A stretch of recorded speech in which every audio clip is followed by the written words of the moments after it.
Oh, sorry, I wasn't supposed to start it straight away. Okay, so this is December 25th. My cute little, I'm going to show you what my place looks like at night time. That's the door going into the kitchen. I've got the kitchen. The house is all dark at the moment. It's pretty much dark. I've just got a very gentle light on in the bathroom, and then I've got the whole house in darkness. I just came out here just then. My cute little tree, which, by the way, can't see the beauty of it, because for some reason the light's not coming through enough. So there's the solar lights. This is the garden path. I've got the retic happening there. You can't see the dirt. I've got the retic pipe still to fill in, so it's a bit messy, but cute little path. This is the front, going to the front gate. And I'll see if I can I'll show the sunset, the northern sunset. And there's my beautiful tree. Can you see it now? Isn't that beautiful? I love it. And that's my veranda. I'll go out the front so you can see what the house looks like at night time. It's very peaceful up in Northern. Very peaceful up in Northern. This is the sun. Okay. I don't know who's watching. It's funny. Yeah, this is what I wanted to show you. This is like my night view at night. It's so peaceful. It's really peaceful. I want to put more lights in. This is the entrance. I'm going to make it more and more pretty. Hear the frogs? That's good. Actually, crickets. My deck that we're about to walk up to. And then I'll turn it around. Okay. And then I'll just see if I can show you this town. Can you see the town from my deck? It's very peaceful, isn't it? And then now, can you see the dogs laying there or resting? I'll put the light on for a second so you can see them.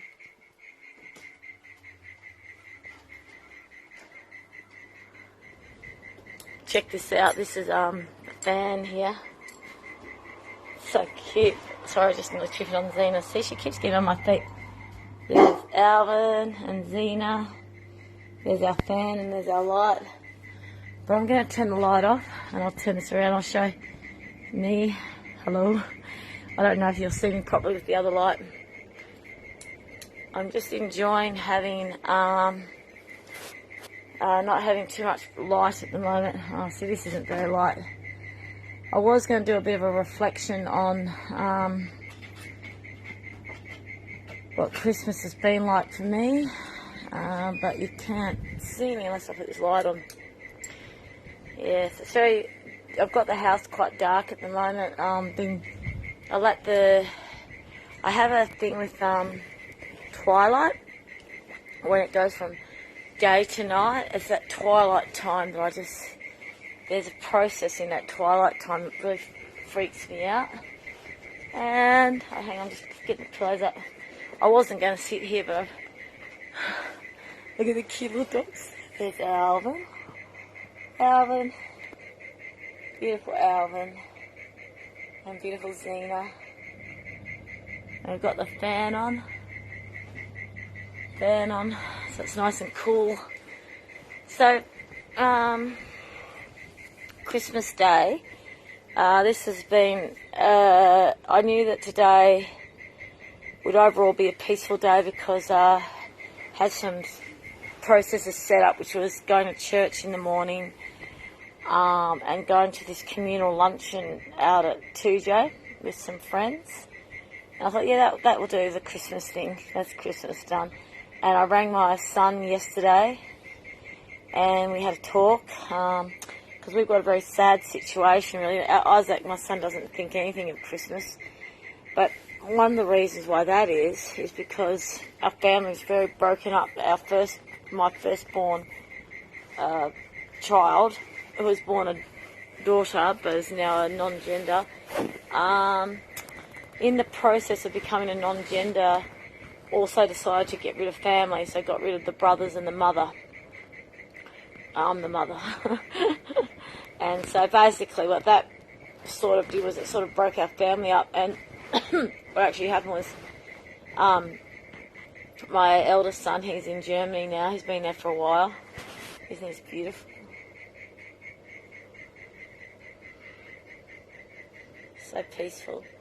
So my eldest son's in Germany, and we can contact each other via Facebook Messenger, but there's a time frame difference, but he's...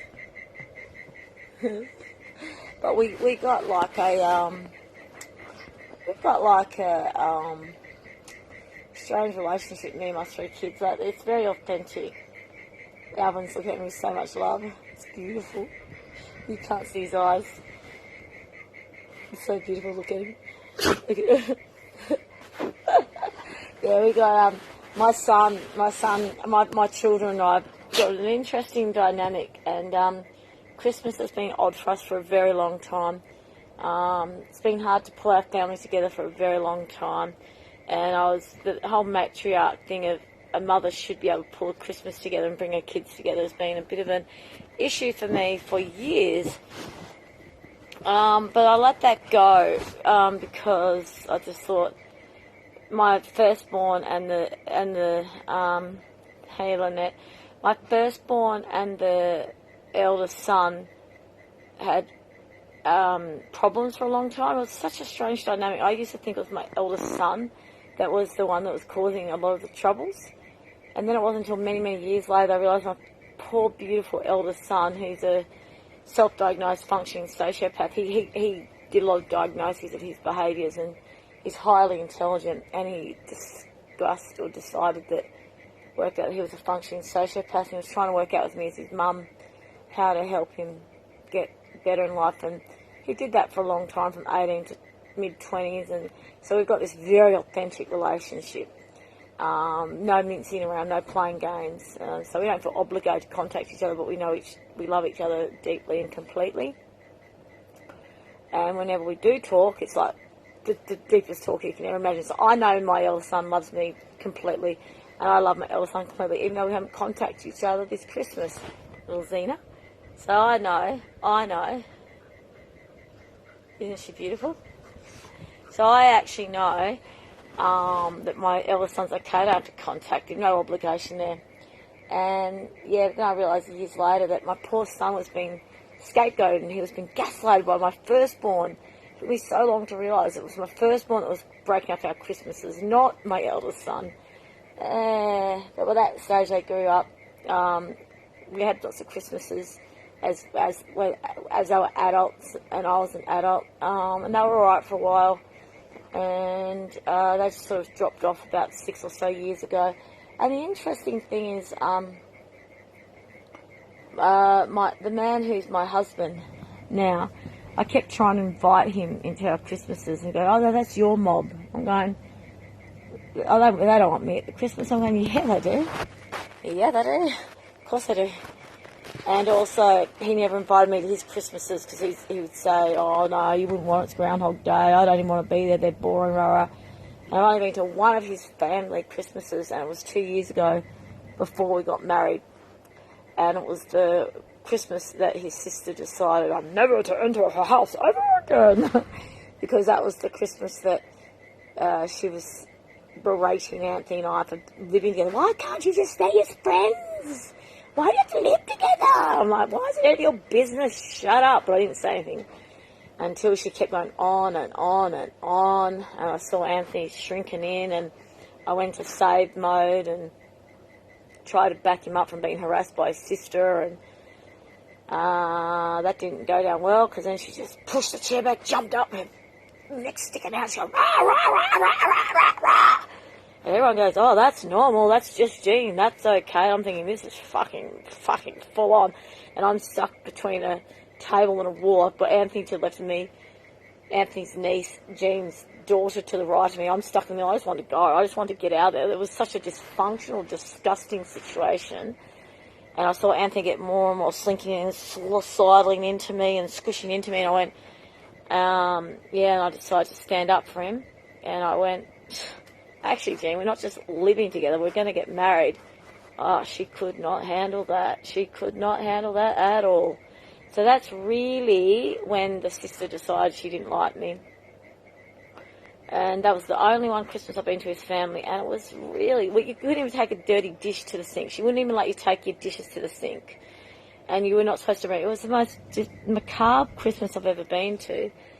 And that was weird. And so Christmas is weird. And then last Christmas, so that came weird. Last Christmas, Anthony and I went to Bridgeley Church because we'd only been in Northern for 2 months. We arrived on November the 4th last year. And he got completely excluded from his family by marrying me. Like, excluded him from Christmases, birthdays, everything. They just excluded him. They didn't invite him. They didn't even give him the option to say no. They just did not invite him, full stop.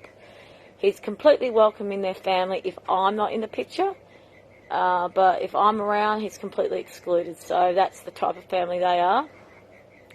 And so this Christmas this year, as you know, well, as a lot of you know, my husband left 2.5, 3 weeks ago due to an escalation of a situation that was fixable by counselling, getting external support, hugging each other, getting external support from good friends, but he chose to run back to this macabre family that just want to kill my marriage because they really don't want Anthony to live in Northern or to be with me or to live a life different to what they can imagine. They just want him stuck in a small unit. Probably they wish he'd take up smoking again even, for God knows, but they just want him small, retarded, not living his life, you know. They just want him bloody not inspired because they can't understand inspiration. They don't get it. They don't actually get dreaming or living big or being authentic or being brave. And so fucking sad. So this Christmas for me, all day I've been trying really hard not to contact Anthony because he has been deliberately ignoring me for, I've only had one message in 3 weeks, and that was to say he wanted to meet up to catch up with the animals, but then he didn't honour that. Anyways, that was last week. So last Saturday he said, I'd like to arrange to, I want to meet the animals, I want to spend some time with the animals, and didn't even make it happen. So the animals are doing okay though, me and the 2 animals and the cat. But yeah, today church in the morning, and then went to this communal lunch with some really good friends, and I knew that the day was going to be peaceful and quiet and filled with enough joy that I could tick the Christmas box. And then I knew that when I came home in the afternoon it was going to be weird, and I just thought, I'm just going to just play it by ear, keep it peaceful. I had a sleep for quite a few hours, which was good, and then I did a heart meditation. A lady I know did a Facebook heart meditation and went through some grief. She took us through the process of any traumas we might be having through Christmas, and I just went with it with her on her Facebook Live, and I found that fascinating. And I'm not surprised if she's just started doing lives. I've got Indigo. I actually got a feeling she might be getting inspired by me, and I noticed a lot of us inspire each other. Like my sister, I noticed, is putting more photos of her safe because she's got really bad teeth because she's had 8 children, and now she's taking more photos of herself, and not just photos of landscapes. And I got inspired by some other people I know who their bravery just made me want to be brave, and then I think my bravery is helping other people be brave. And sometimes, this is what's getting me through Christmas. I have reached out on Facebook a bit, not too much. I'm not codependent on it, and this little discussion I'm having right now is, it's to get me through Christmas. Okay, I will admit the full truth, because that going from that daytime to nighttime transition is, I swear to God, some abuse happened at that twilight time, because that time when it's grey and it goes, from day to night, if I'm not out in the garden working, or if I'm not doing something to transition, if I'm not doing something physical to transition me, I actually had the deepest dread you could ever imagine. It's actually terrifying. So when that kicked in before, I thought, I'll do a Christmas live. I'll reach out and say hello, and reflections of the day, because I have actually written a text for my husband, which I haven't sent, and it's basically what I wish for him for Christmas. It's a very godly text. It's about the gifts of Jesus, and it's quite an interesting text. And as the day goes on, it's night time, I'm thinking, so is this game playing? Who knows? But I'm thinking, maybe I'll just not send a text today, because he is very likely with his family of origin right now, and they've got some work to do. They've got to work out their dynamics, because none of them are going to really move on and have a great life unless they can work out how to be kind and authentic with each other, and how to be more supportive with each other, and how to be less judgmental and hateful of each other, and how to be less judgmental and hateful of the people that they bring into the family fold. Like, I know for a fact, because I heard it on loudspeaker, my husband's brother's partner, so my husband's brother John, his partner Pauline of years, was on the phone to my husband before we got married, and she doesn't know that she was on loudspeaker, but I heard the whole thing, and she was crying. She was like really upset about the way John had treated her for many, many years. And what Pauline was really saying to Anthony was, Anthony, so John can't love. He doesn't know how to love. He's never loved me. He's never, she was going into detail about what the relationship with him was like. And she goes, it was John first, the Chihuahuas, I can't remember what she said was third, and I think Anthony was fourth or fifth, and then he loves you, but only because you're of use to him, because you give him a sense of purpose and use. And then she says, and I was last, or if I did it, I might have been fifth, or I might have been last, and none of this can be quoted right now because it was 2 years ago, but I can't remember if she said I'm fifth or I was last, but he doesn't love anyone. And that was very, and she goes, I'm trying to get him to encourage him to come to your wedding, because it's like, you've got to support your brother. And when I met her at the wedding, I had met her a few years earlier, by the way. I have to tell you a story about the first time I met John and Jean. I went to a gig of Anthony's, right? And there was this table full of people. And I was just being myself. Obviously, I think we swapped names and stuff. And then there was this guy, right? And I was like, whoa, who the fuck is this fucking person? Like, can't believe Anthony would have a friend like this. It turned out it was his fucking brother, man. Fuck me, that guy's energy is fucking dark, man. Like, I did not know that he was affiliated with Anthony as family. And I was just like, yeah, this guy's energy is disgusting. Why would Anthony invite him to this gathering? Like, why would he choose to have a friend like this? I didn't choose to have that friend, it was just a brother. And I've always found that interesting, that my first experience with this guy was, like I couldn't sort of get away from this guy quick enough. And it was just really interesting. And over the years, I kept trying to forgive him and be kind, and try to understand. It just always come from a place of forgiveness and acceptance, forgiveness and acceptance. But I really couldn't stand the way they used to treat Anthony. This is my husband, Aditya. Oh, you know him from Northbridge. I couldn't. Northbridge Hotel. We got married. Anthony and I got married last year. I could not actually, and he left 3 weeks ago, so I'm doing this Christmas without my husband by my side. And it's to do with the family. It's to do with John, who you might have met a couple of times, I don't know. But I don't know, like, this tie that they have, like family being so important for some people, that they will commit to the family, and the family dynamic, the family bond. I've been looking at Facebook photos of everyone's Christmas days, and I try not to do this because it makes me so sad.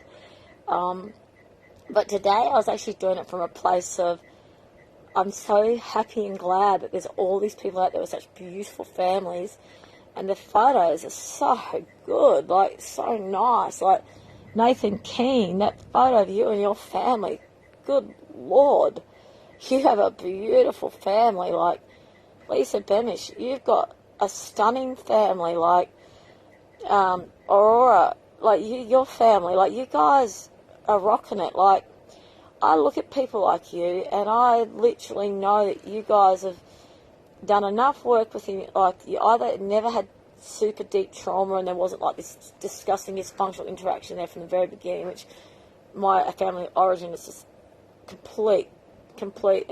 Like everything about my family of origin is just dark and abusive, and you know, like my mother couldn't speak. She had an unassessed illness, probably autism or something, but she couldn't speak, and she used to get given electric shock treatment from her father, who used to treated his mother.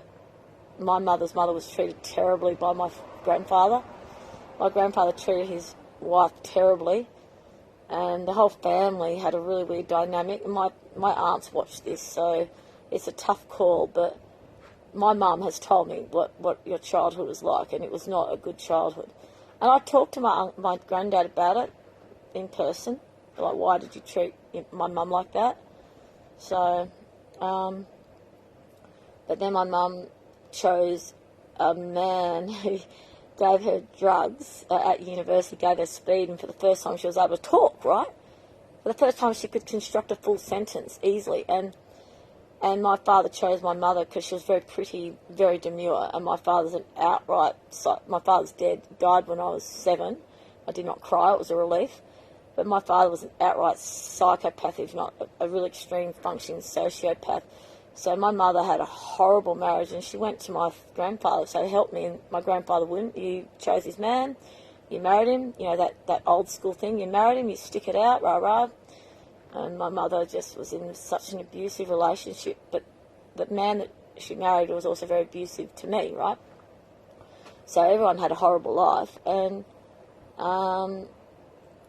then I unfortunately tried really hard not to bring trauma into my children's life, but I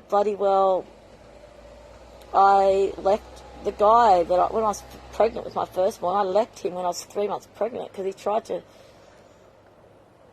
Okay,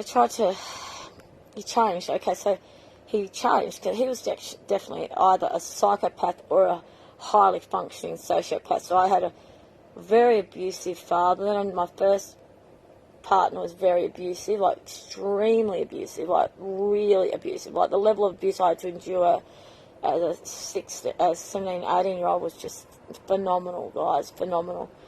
And I left him when I was 3 months pregnant with my first child at the age of 18 because I didn't want my child growing up in that environment. And so I wanted to change the patterns. I wanted to get abuse out. I wanted to create happy families if I could. I'd always fucked up by choosing the wrong father for my child. Like, damn. But the trauma, just the trauma was it. And also back then I didn't even have my memories. I didn't get my first memories of my sexual abuse until I was 21.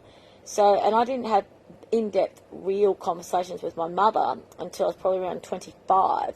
So a lot of this trauma that I was holding when I was bringing up my little kids, like my first 2 children I had when I was 18 and 21, I brought those 2 little kids up when I was still in deep trauma but completely unaware of it. So my children have had a very difficult upbringing, a very difficult life. I chose completely the wrong men. I made really bad decisions. I had no support. Like when I was pregnant and had my first child, I was living on the, when I left when I was 3 months pregnant, I was sleeping on the beach. I had no money, I was sleeping on the beach, and once a fortnight I would go and stay in a hostel to have a shower or whatever, and I got more and more pregnant, had to find a house, my life, I just twisted something around, that beach one was when I was pregnant with my second child and I had a toddler. I was sleeping on the beach with a toddler and I was pregnant. And I was 8 months pregnant and had a toddler and homeless. And I had no one to go to, no one to help me out. And all I had was a push bike. and a backpack. It was a very tough time. When my daughter, when I was 3 months pregnant with my firstborn, again, I was trying to find safety. I was trying to find somewhere to be, but I never had family to go to. So family, Christmas, it's always been a weird experience for me, Christmas.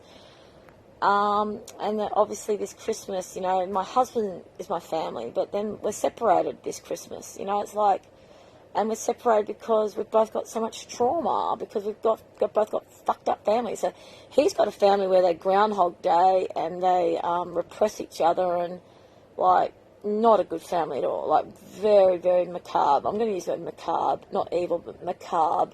It is macabre. It's sadistically macabre what they do to each other, and what they do to loved ones. Like my husband's brother's partner that he never married. They didn't treat her good either, okay? So anyone on the outside, they don't really treat hardly anyone else good, because they're just macabre, okay? And I have actually got to the point where I can pray for them.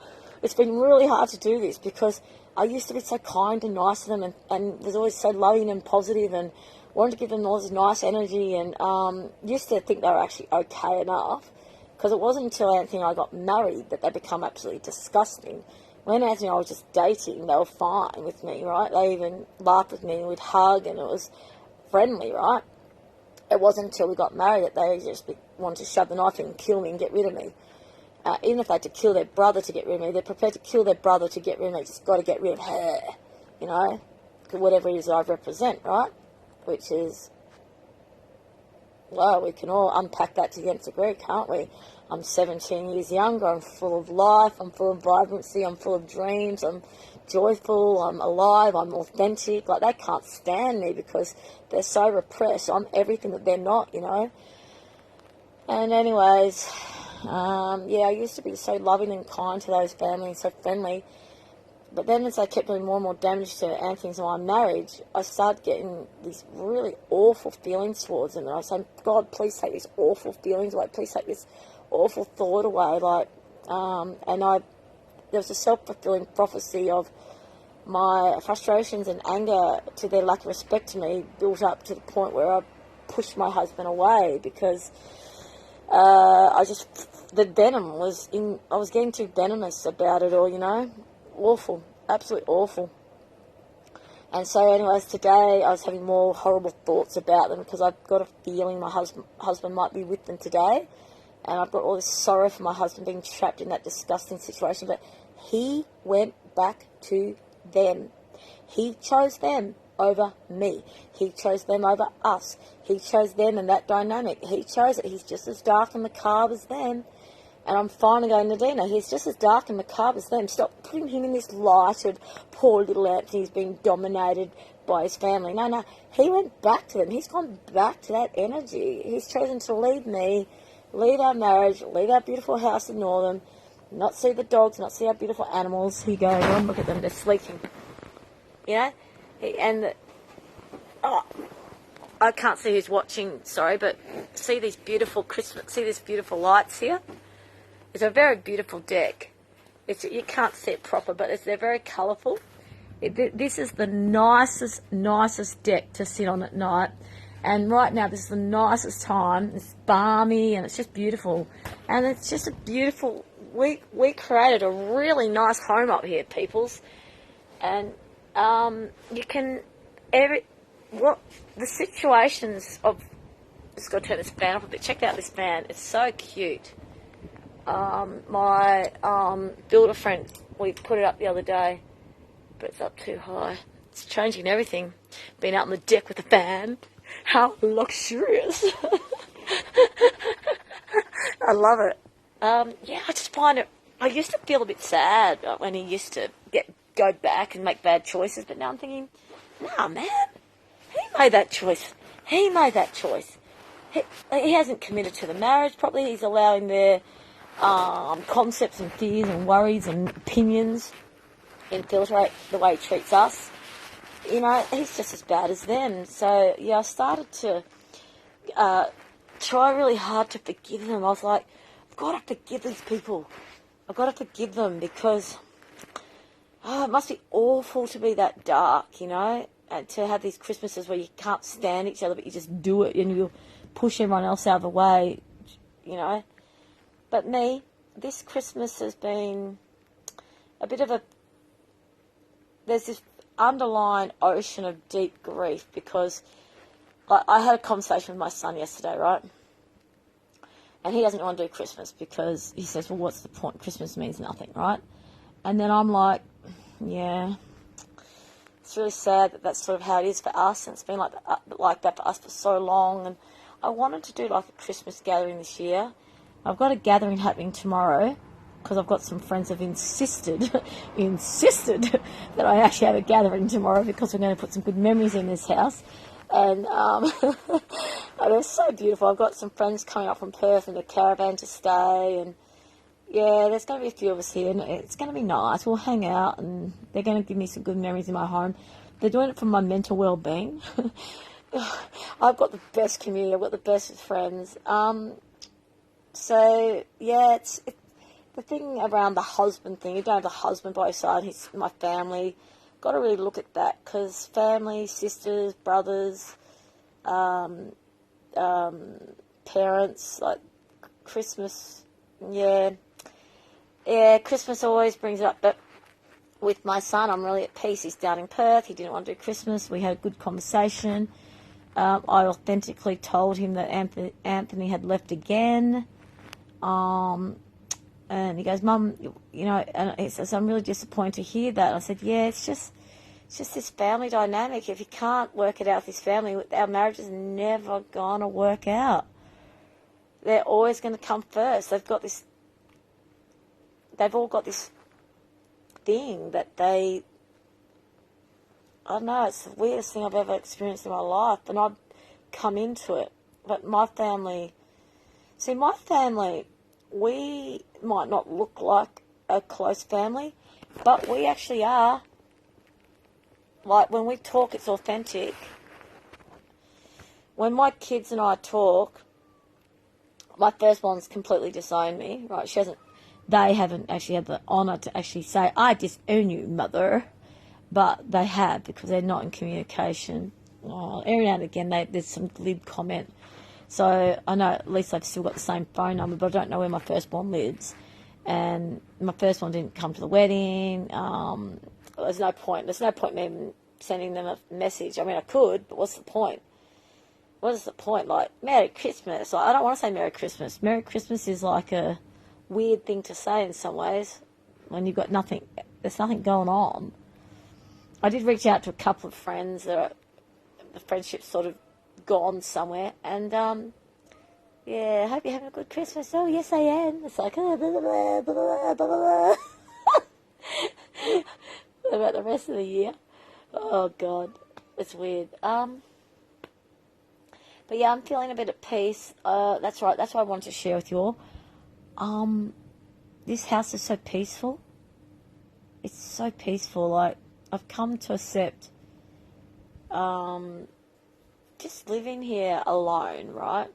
If it ends up that my husband and I divorce and I come up with some money to pay him out, which I could get a Key Start loan or whatever, I think I could live here alone, you know? And then in the future, you know, guaranteed in the future I'd meet an amazing man, and I'll be more aware of my boundaries and my needs and my traumas, and I'll choose a man who actually has my back and can commit and can create balance. But I still would love this to actually be my husband. I'd love for Anthony and I to get to that place.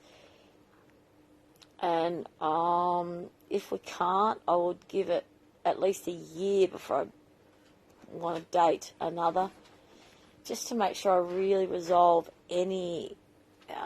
all the lessons of this year. But yeah, this Christmas is an interesting one, guys. I'm probably going to go to sleep soon. It's quite early. And then what I'm going to do is I'm going to wake up tomorrow and get the house and the land prepared for my little gathering tomorrow. Yeah. So I quite like I've got a gathering happening here. Yeah.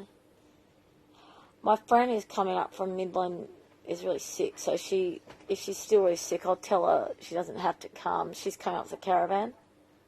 But if she doesn't, I'll give her the option of changing her mind if she wants. Because I know that driving when you're not well with the caravan, even if it's only 1 hour up the road, can be a bit much. But I think it'd be good for her to get out of her house and have a little adventure. She's vaccine injured, the poor darling. Like quite a few of my friends are. Oh, sorry, my eyes are a bit sore. Yeah, I couldn't sleep properly for a really long time, and I had a day's sleep today. Oh, I went out dancing last night. I went out to a Christmas Eve dance party down in Villa, and I hadn't slept the night before, so I had a quick sleep before I went in the afternoon, and I got down there by 12 midnight, so I only got 3 hours. It went from 8 to 12, but I danced from 12 to 3. But I caught up with this old friend of mine. I forgot to share that with you. This old friend of mine I hadn't seen for years, and I started thinking, wow, life really will keep going for me, because if I was up here in Northern with Anthony, I wouldn't have gone to that dance party last night unless he came with me, and he very likely wouldn't have come with me, and I wouldn't have bumped into my old friend. It's like all these people are still there. They still living their lives. I've just pulled back, moved into a country town, focusing on my husband. So last night was really exciting because I haven't seen her in a long. It was just really cool to see her and hug her, and yeah, I just thought, yeah, no, I can see a life for me as a single woman, up here in Northam. I'm quite happy that, I would have come to Northam without Anthony, as I've told you. I didn't even know the place existed, 1. 2, this property is bought with his inheritance from his mum, and $100,000 I added to the other property he had. So I've added value to the other property. So I have contributed $100,000 of this by my hard work and the increased value of his unit that we sold. So I have added $100,000 and that's how we got the ute and the camper van and the camper van we bought before we sold the house. But there's just things we've done that the money I added to the unit, that extra money was actually me. That was my labour. My husband chooses to forget that, but there's too many witnesses. People saw the work I did. I've still got the receipts of everything I spent on the house, and I know what I did. I've got photos of what I did. Anyways, what's the story in all this? Yeah, we came up to Northam on a shared dream, and I've quickly come to realise for him it was just a fantasy. And I quickly came to realise that there was much bigger than what I could do on my own. I was like, what have I done? What have I done? And, last year I was scared. I was like, whoa, this is too big for me. I've moved up here, not working as a team. We're not working as a team. It's too much just for me. And, oh, God, I couldn't handle it. And then both my husband and I were going through, discussed it many months later, but we both had a hard time readjusting because we both used to living in Perth, and then the mandates kicked in, which impacted everyone, right, in the negative. So it was a really hard year. Last year was November,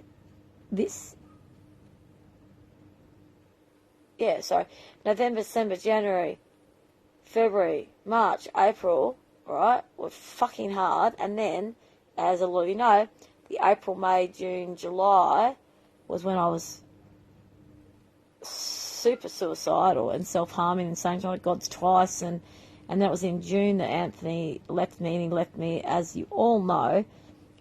He knew I was suicidal, and I'd just come out of St. John of God's, and they should have kept me there for at least 2 or 3 weeks, but they had me there for 3 days, and all I did in that 3 days was have me heavily drugged out to the point where I couldn't even talk. I was slurring. And then they kicked me out because I can't handle my issues. They could not.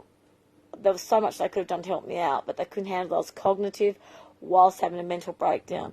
Could explain what was happening to my brain. This is what a lot of people said to me. They couldn't tick any boxes with me. They couldn't fill out the right paperwork to put me in anywhere, so they had to get rid of me. Yeah, fucking hell, right? And then they kicked me out with no script for the drugs they had me on for that 3 days.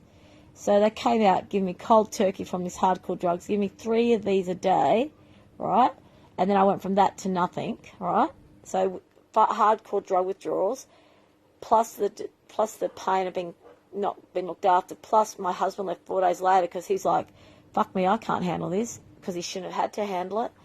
And I had to handle it on my own, all right? But what he did the day after he left was cancel the phone, so no one could ring me. I couldn't ring on out. There was no internet. As you all know, I had no wood. It was winter. I was hardly eating food in the house. I ran out of food very quickly. Had Alvin and the cat, 2 animals with no dog food. At that time, we had no dog food, hardly any human food. Tiniest little bit of petrol in the car that could do 1 trip. So tiny bit of petrol, no money. I hadn't had any money for months. It was a really fucking bad situation, and it was just had built up over time because of the mandates not working, mental health declining. It was fucking awful, and I survived that. So the June, July, August period was really hard last year. Like this year. Fuck me, man. I was fighting for my survival every fucking second sometimes. It was awful. And I did try to commit suicide a few times, and God kept putting a hand in the way and stopping it, and it was full on. Finally got the phone connection after about a month and a half. The only way I could reach people was via Wi-Fi when I was down at the Dome Cafe or in the car in front of Bridgeley Church. And neighbours and people and strangers basically stepped up to help me out. Amazing. And it's just really sort of cemented me into the northern community, because I was like, do I go? I've got these 2 animals, but I can literally just put them in the car and just go anywhere. I don't have to stay here. Where can I go?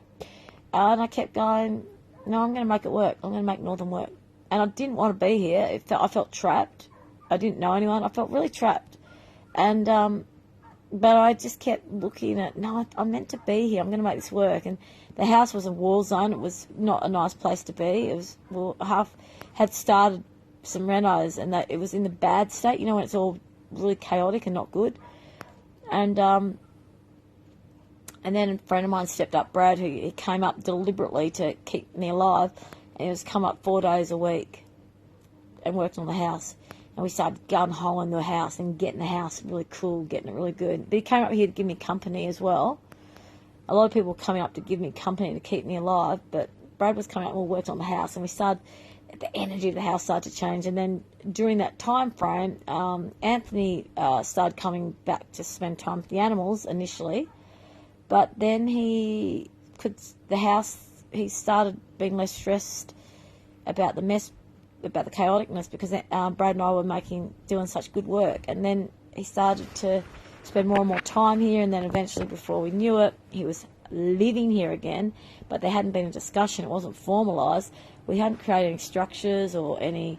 I've discussed all this to you before, but this is all very relevant. He slipped back in, and we didn't actually, apart from 2 counselling sessions, we didn't do anything to make sure that we didn't repeat any patterns that had led to him leaving the first time, and all the stresses that had happened and all that horrible stuff that had gone down. And he never forgave, he never apologised for leaving me with nothing and then cutting my phone down, leaving me for dead. Like, he has not yet apologised for that. And he even said to me the other day, I've got nothing to apologise for, but he actually does, because he left me for dead. And he left the animals for dead. And quite a few people said, and you took him back? I said, yeah. And then these same people say, and would you take him back again? And when will you stop letting him abuse you and then take him back again? And so people aren't quite saying that horribly, but people are actually saying, come on, Nadina, when are you going to be okay about letting the relationship go? When are you going to be okay about just standing on your own 2 feet, accepting that you're in Northern, what a great place to be? Like, you're in a much better place now than you were a year ago. Because Northern, the country town, suits me way better than the city. Living in a country town suits me a lot better. I can feel the peace. Like, when I left Perth this morning, I stayed at my friend's house. Got there about 3:40 in the morning, and I left there about 8:30 to get up for church. I'm driving out the city. I'm so glad I don't live in the city anymore. And then I'm driving up the Great Eastern Highway, and then I get closer and closer to Northern, and then the beautiful Avon Valley, and I went, I'm home, I'm home, I'm home, I'm home, I'm home. And I knew I was driving up to, I knew the house would be empty. I knew it was Christmas Day. I knew that chances of Anthony contacting me were going to be very small, very minimal. Because he doesn't just disappear. He doesn't just leave to get time out. He actually cold turkey shuts down and kills. He goes for the jugular and fucking kills. Takes all of his stuff, goes out of contact. He's done this twice now. This is the second time. And he goes back to the family and shuts me out, cuts me out, and goes cold in the heart. And it's like, you don't have to end a relationship like that. You don't have to be so cruel about it. But obviously he does, because I'm coming to accept that he's actually just as cruel as his fucking brother. He is just as sadistic and cruel and macabre. It's either learnt behaviour, or it's the mozzies are getting me. It's learnt behaviour, or it could be something in his DNA, I don't know, or it could be because he's autistic. And I keep going, that's learnt behaviour, and it can be unchanged. That's why romanticism. But I'm now aware. I'm not going to let him. I'm not. I'm not going to now do that thing of making it easy for him anymore. He didn't have to leave in such a horrible way. Okay, yeah, things escalated, but a committed husband wouldn't have left. A committed husband would have worked it out. And a committed husband wouldn't be out of contact. And a committed husband, or a papa bear of these fur babies, wouldn't actually be able to go 3 weeks without seeing their babies. Like, Xena is 13 weeks old. Check her out. She's so beautiful. Check this out. Isn't she beautiful? So, you open your eyes. You say hi, Xena. Say hello, world. She's really tired. So she's 14 weeks, and there's Alvin over there. He's 13 months. And how on earth could you not want to keep in contact with these beautiful little fur babies? That's another thing I've come to realise. If you don't want to see your fur babies, because it's too difficult to talk to me, too difficult to face issues.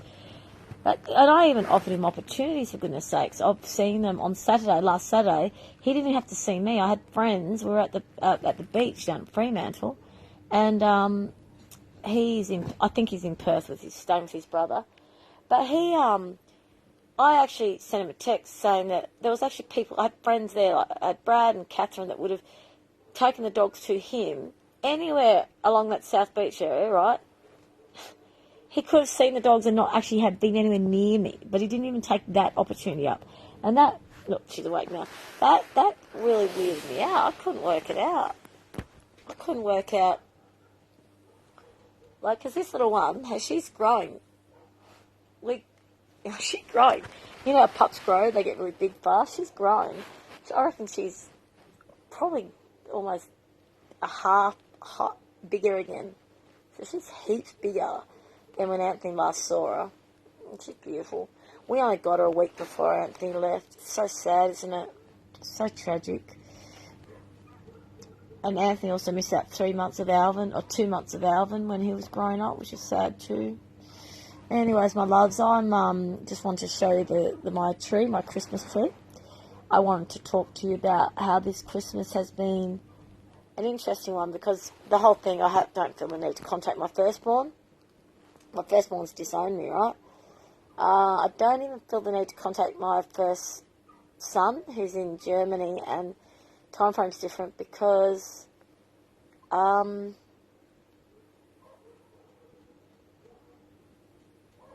just because it's Christmas, I don't have to I have to contact him just because it's Christmas.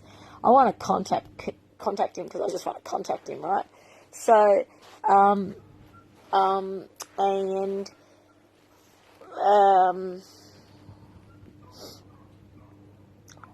I bravely looked at all those photos of everyone on Facebook showing their happy family snaps.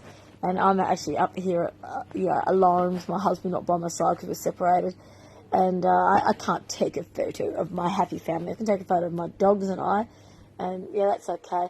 So you're seeing me smile now, but I keep crying. Like, I do have this very deep grief around this situation, and I let it come up when it has to come up. It's terrifyingly very deep grief over, the reality of what Anthony and I have right now. And I don't know what the future holds. I don't know whether we're going to be able to... I don't know when he's going to bother to get in contact with me again, or... I invited him to my gathering tomorrow, but the chances of him coming are very small. Even though there's going to be all these people here, and he can spend some time with the animals with all these people here he's known for a very long time, who he knows love him completely, accept him and love him. They're friends. They're our friends, But that's too frightening for him, because for some reason he's frightened of... I'm going to put words in his mouth. I'm assuming he's frightened of giving me another chance and giving us another chance, because he knows his family will disapprove of that and call him stupid. So hang on a minute. What about just bloody giving another chance and actually committedly working on... But one, step up and actually be committed to the marriage, and step up and honour me as wife to those fucking siblings of yours. Actually honour me as wife, okay? That's one step. Second step, commit to the marriage, right? Properly commit to the marriage 100%. So when there actually is an issue, look at solutions, not just look at running away. 2. And 3, we have got a lot of external support services in place right now. This recent separation, people have gone, all right, from now on, Nadina, because when he came back last time, you should have done this, and you didn't. Why? And I go, oh, well, really what happened was I was so exhausted from all the trauma of how hard it had been that we just snuggled. We just sort of went into each other's arms and became sloths. And we just relaxed and had some time out, and then it got more and more time. And then I just started focusing on the garden and the renos and and our walks, and then I let the therapy side of everything go through, and I let the intensity of everything that was really bad I knew that we had to unpack it and heal it, and it might roar its ugly head again. I knew the issues with the family were definitely there, but I got slothful about it. I got very complacent about it, and so when things built up again, they built up within 4 or 5 days. So it went from a little niggly sort of grumpiness and slight irritation over something to, within 5 days, full-blown fucking fight. And then that was when he left. So that was completely preventable. Now, it's preventable, 100% preventable from ever happening again, because with 100% commitment from both of us, knowing how important the ongoing therapy is, knowing how important the ongoing outside support is, knowing how important unpacking the actual issues is, and actually releasing them out of our bodies and doing a line in the sand and a spiritual reset and a recommitment, a marriage recommitment, an actual recommitment ceremony, where we write the commitments and that process and date, just coexist in this property and date and get to know each other as friends, and then slowly commit on a relationship level and come in without the pressure of being husband and wife. And then when we recommit, then we can commence the husband-wife relationship. So this is how I see it being resolvable. And just really working out what it is that we both actually really want from the land and what we want from the house and from Northern, because it's different to the original dream. Like, he wanted chooks and he wanted this and he wanted that, but he's not doing any of the work to make it happen, right? I'm the one doing all the work. And I've got a lot of body injuries, and I get very overwhelmed very easily, and we're on a very limited budget. So it's about revisiting the dream and getting a plan in place, like a time frame of what's actually structuralizing, like planning, like actually getting a time for a diary, and planning things out, brainstorming, writing what's got to happen, and making it real, not just talking about it and pretending that it's going to happen, little Alvin. pretending that it's going to happen just magically on its own, because that's not what's going on, and then work out structures around, with me doing most of the physical hard labour, how can he create balance? Because I've said to him over and over again, a massage would be amazing. So do we put that in the diary? And also healthy eating and menus, we put that in the diary. If we need to get external support to diarise all this and to time plan it, we will. We'll get someone to help us set it up. And the other thing is the church, going to church once a week, and Anthony going to the men's groups. There's a weekly men's group at the church. Being around godly men, talking about stuff, getting to know more people, actually meeting more people in Northern. He needs to meet more people, and to realise people love him. Like, his family don't. His family don't love him. They don't respect him or love him. They don't treat him with. That's why they think I'm a gold digger, because they can't believe that I could love him for just loving him. They think, oh no, she's got to be in it for ulterior motives, because why else would she be with him? And his music's, and it's just all this stuff that's so phenomenal. We have got such a good support network up here. Got a great group of friends. So this is why I'm still.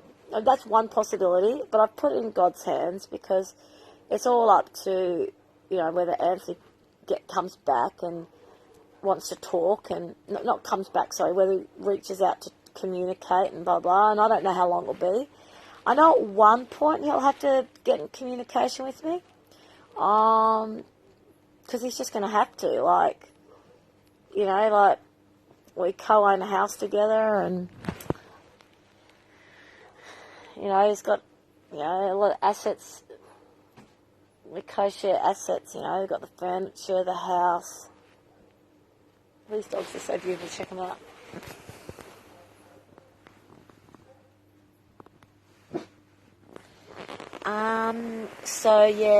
This Christmas for me, now that I've done this live, I love little Xenavina so much. Little Xenavina. And little Alvin.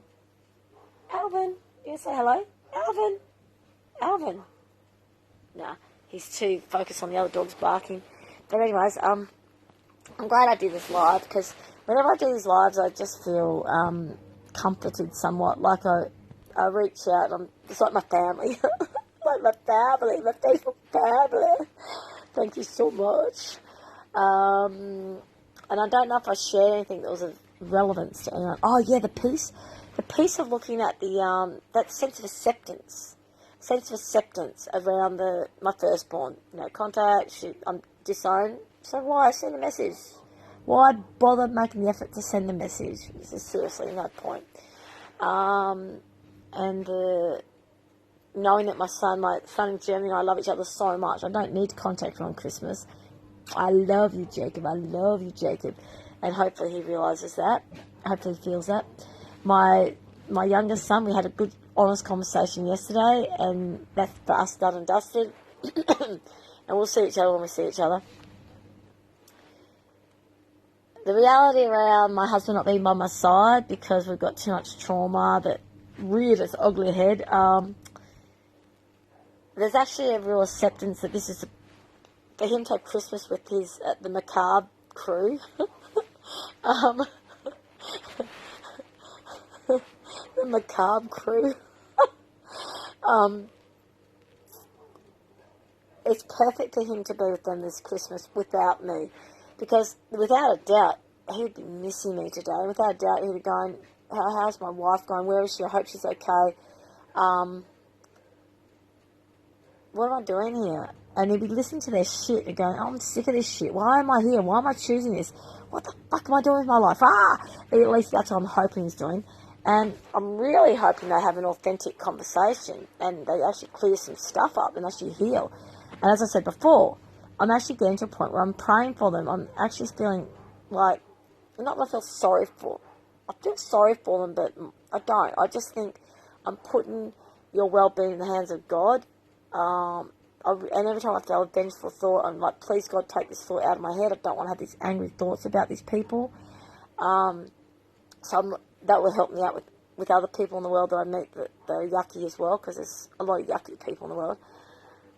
And the other thing was looking at the pictures and photos of everyone's happy Christmases, actually knowing it's going to hurt me, but I just did it anyways. I went, yeah, okay, I'll go through Facebook and look at everyone's cute little photos, and I'm looking at these photos, and there's all these families, there's all these people with all these groups of people, big groups, and happy faces, and even videos, and I'm going, wow, these people got good networks, you know, wow, what a blessing. Oh, yeah, that's beautiful. And I just feel so happy that those people had that experience, and I don't have that experience, and I never have. But I can't change my life. I can't change that I don't have one of those types of families, and I never have. And my kids have.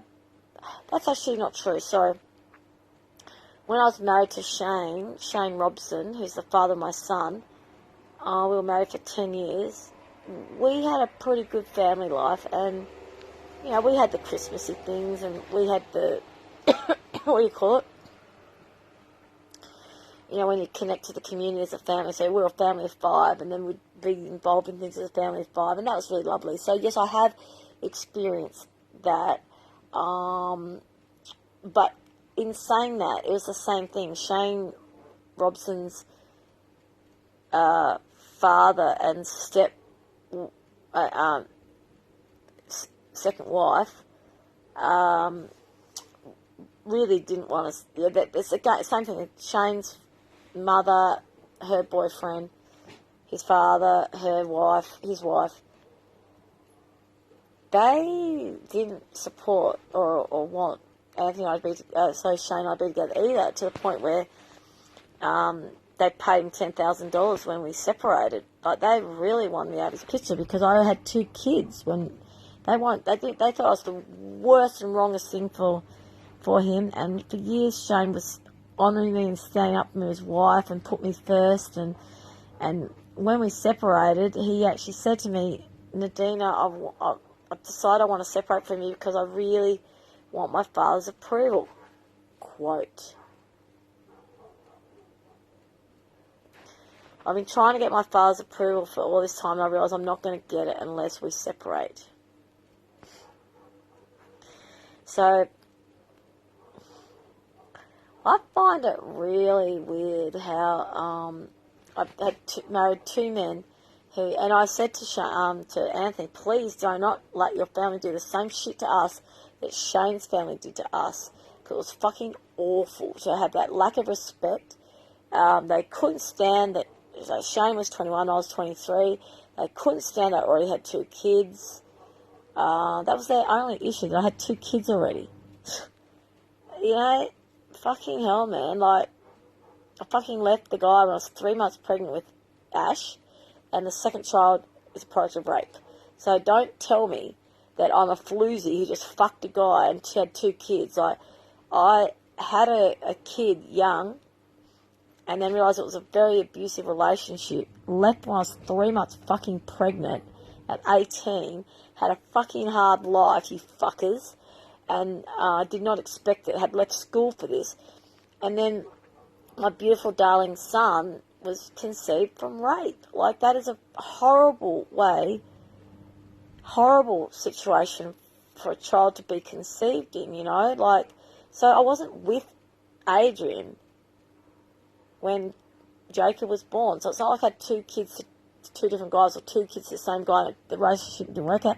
I was never in a relationship with the guy. I left him when I was 3 months pregnant with Ash. I left him to try to give Ash a better life. At that point, Ash was a Zoe, but I tried to give my firstborn a good life. I did my best to give my firstborn the best life I could. So, Shane's family judging me the way they did not understand. They had no concept of how hard my life had been with these 2 little kids. And Shane loved my kids. He wanted to be their dad, and he was such a good dad. He betrayed us like crazy. He did betray us. He betrayed us big time because he met a woman that was jealous of me, of our friendship, and wanted to pretend that Shane didn't have a history, which he did. He was a good man. When I met him, he couldn't put a name to an emotion, for God's sakes. By the time he left, he could do an eloquent conversation. So he was a better man because of me, and I could help him out. I could pick up her kids while they had couple time, but she was too jealous of our friendship. So anyways, but he wanted me back, like after we separated, after we made that call to separate, 6 months, he said, I want to spend the money myself, I'm sick of all the money going to family and kids and rah. 6 months later, he wanted to reconcile. I said, no, you can't just flick someone away like that and expect them to come back. And then I was trying to encourage him to date, and we had the best separation ever because we had a set date of when we could reach out and start dating other people. And I was clubbing. I was up in Northbridge. I was 36 years old, single parenting, clubbing, studying, working. And then I was saying to Shane, I've got to get this date happening. I'm meeting all these guys. I'm really ready for sex. I'm really ready to actually have sex with some of these people. He goes, oh, all right, fine. And we had the date. And I said, come on, you got to get out there. You got to be brave. So we were really good friends for 3 years, like really good friends. We rang each other nearly every day. We saw each other once a week. We had a family dinner. And we went on a camping trip once a year, a few times a year actually, with the kids. It was a really good separation. And then he met this lady who was just hell-bent jealous of everything. And he's saying to even Isaac, his son, if you don't want me to be with her, I'll leave her. And he told me that later. And I said, Mum, would I tell him to leave her? As if I would. But he even said to me, Nadine, if you don't think she's right for me, I'll leave her. I won't stay with her. I said, Shane, anyone who's jealous of our friendship is only going to damage our friendship and your relationship with your kids. And you're a beautiful man, and there's a beautiful woman out there that will honour you and love you and respect you and love that you've got a good relationship with the mother of your children. But he went with her anyways and fucked everything up really quick, really hard and quick, like fucking bad. Like everything went bad very quickly. Like, so I couldn't believe how quick. And then absolute ultimate betrayal. I never thought I'd lose him as a friend. Never. I never thought he'd be a shit person to our kids. He actually fucking broke my kids' heart to the point where they were suicidal. Fucking destroyed my sons. Destroyed them. Firstborn said, never want to talk to you again. He fucking put so much pain in my kids' fucking lives. Fucking so much pain, all for a jealous fucktard of a woman, who's had all his kids with. And he said to me, I won't be able to leave her, she'll take me for everything. I said, well, man, you're the idiot that fucking chose her. You're the fucking idiot. You could have had any woman in the world and you chose her. Fucking idiot. So that was sad, and I think about him a lot, and I pray for him, that he's okay, but he really fucked us over, hey? He fucked us over like you would not believe. He destroyed my sons. It was so hard keeping my sons alive for a while. They were so broken as boys. And I think he might have destroyed my firstborn as well, a little bit. And now the other thing is, I said to Anthony, please don't let there be a repeat of this, because there's no need for external horribleness to come in and ruin beautiful things. You've got to just stand up, be strong, Don't let it infiltrate it, but it's got to be you that puts that boundary in place, because you're the one that's got the relationship with these people, you're the one that's still engaging, that's allowing the dynamic to continue. So that's really sad, and for it to happen twice, I don't understand why it's had to happen twice. Just got to turn this fan off. It's actually, I didn't mean to turn the light off. I don't know, guys. It's all a bit tragic, when we have dynamics, and we think, now we're going to repeat that dynamic again, and then we do, and it's like, oh, what? No, look, the crystal just fell off my fan, right? And Alvin thinks it's food. He just went to try to eat it. It was quite cute, really. But anyways, it's sad, but you can't. I could have set so many firm boundaries in place as wife. And I've been learning through the Bible. I've been doing a lot of the Bible study and really learning what wife really is, what marriage really is, what a wife really is. So that this current separation is really good for that. As far as Christmas goes and focusing on Jesus and, I don't know. Now I'm rambling. But basically, all is well. I'm feeling a sense of peace. I watched those, watched all those footages and videos, videos and photos of all those happy families. And my sadness that my family's not like that wasn't as strong as it normally would be. And Anthony not being by my side and us not celebrating this Christmas this year, I'm not even really that sad about it, because if we're supposed to be together, we will have many, many more Christmases ahead of us. This will be the very last Christmas that we're not together, and this will be the Christmas that he'll stuff with his family. So that's wonderful, isn't it? If we're not supposed to be together, I have many more Christmases without him by my side, and they will never be as painful as this Christmas. So either way, guys, yeah, I'll leave it at that. So this is me and Alvin and Zena, and I've got a cat, Ollie. I'm not sure where he is at the moment, but anyways, isn't he beautiful? Beautiful Alvin and beautiful Zena. Okay, guys. Merry Christmas. Love you guys. Keep well. God's blessings, okay?